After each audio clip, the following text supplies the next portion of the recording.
নমস্কার বন্ধুরা, নবদিগন্ত চ্যানেলের পক্ষ থেকে আপনাদের সকলকে জানাই স্বাগতম।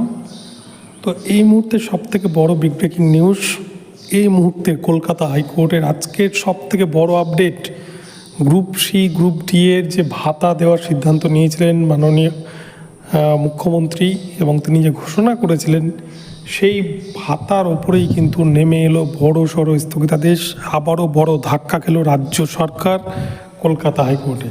তো এই নিয়ে বিস্তারিত আপডেট এই ভিডিওতে শেয়ার করতে চলেছি। আপনারা বিস্তারিত দেখুন, কেন ভাতা স্থগিতাদেশ আসলো ভাতার ওপর, কেন ভাতা দিতে পারবে না রাজ্য সরকার, কারা ভাতা পাবেন না, সমস্ত কিছু এই ভিডিওতে থাকছে। তবে তার আগে বলে, যারা প্রথমবার চ্যানেলটি দেখছেন, যারা এখনও চ্যানেলটিকে সাবস্ক্রাইব করেননি, আপনারা অবশ্যই চ্যানেলটিকে সাবস্ক্রাইব করে দেবেন।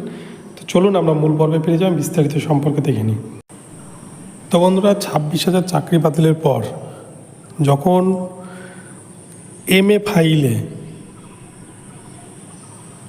সুপ্রিম কোর্টে প্রধান বিচারপতি সঞ্জীব খান্না স্যারের বেঞ্চ গ্রুপ সি এবং গ্রুপ ডিকে একদম সম্পূর্ণ নাকচ করে দেয় স্কুলে যাওয়ার জন্য, এবং তাদেরকে বেতন বন্ধ সহ সমস্ত রকমের যে নির্দেশ জারি করে, এবং তখন শুধু 9, 10, 11, 12 শিক্ষক শিক্ষিকারা শুধুমাত্র যারা টেন্টেড নয় তারা স্কুলে যেতে পারবেন 31শে ডিসেম্বর অবধি, এমনটাই জানিয়েছিলেন। সেই সময় রাজ্যের মাননীয় মুখ্যমন্ত্রী তিনি কিন্তু গ্রুপ সি গ্রুপ ডি এর ভাতা চালু করেছিলেন, যে যারা চাকরি হারিয়েছেন তারা ভাতা পাবেন মাসে। গ্রুপ সি এর ক্ষেত্রে 25,000, গ্রুপ ডি এর ক্ষেত্রে 20,000।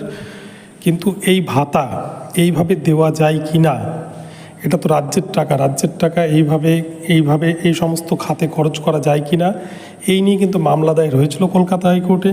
এবং বিচারপতি অমৃতা সিনহা ম্যাডামের এজলাসে আমি এর আগে তিনি বলেছিলাম যে যেদিকে এগোচ্ছে তাতে কিন্তু এই ভাতা দেওয়ার বিষয়টা হয়তো বড় সড়ো ধাক্কা খাবে রাজ্য সরকার। তো আজকে কিন্তু জাস্টিস অমৃতা সিনহা ম্যাডাম তিনি কিন্তু পরিষ্কার জানিয়ে দিয়েছেন, এইভাবে ভাতার সিদ্ধান্তে তিনি স্থগিতাদেশ জারি করলেন 26শে সেপ্টেম্বর অবধি কোনো রকম গ্রুপ সি গ্রুপ ডি এর কর্মীকে ভাতা প্রদান করতে পারবেন না রাজ্য সরকার।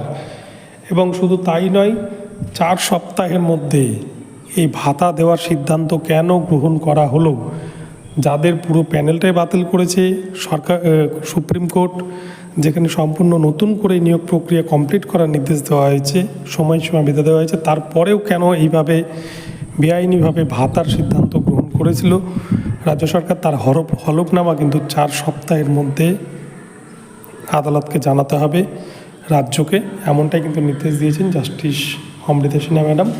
তো আপনাদেরকে এই বিষয়টি জানালাম। এক কথায় বলতে গেলে আবারও বড়সড় ধাক্কা গেল রাজ্য সরকার এসএসসি নিয়ে। তো আপডেটটি ভালো লাগলে অবশ্যই চ্যানেলটিকে সাবস্ক্রাইব করে দেবেন। দেখা হচ্ছে পরবর্তী ভিডিওতে, পরে বিস্তারিত নিয়ে আসবো। ধন্যবাদ।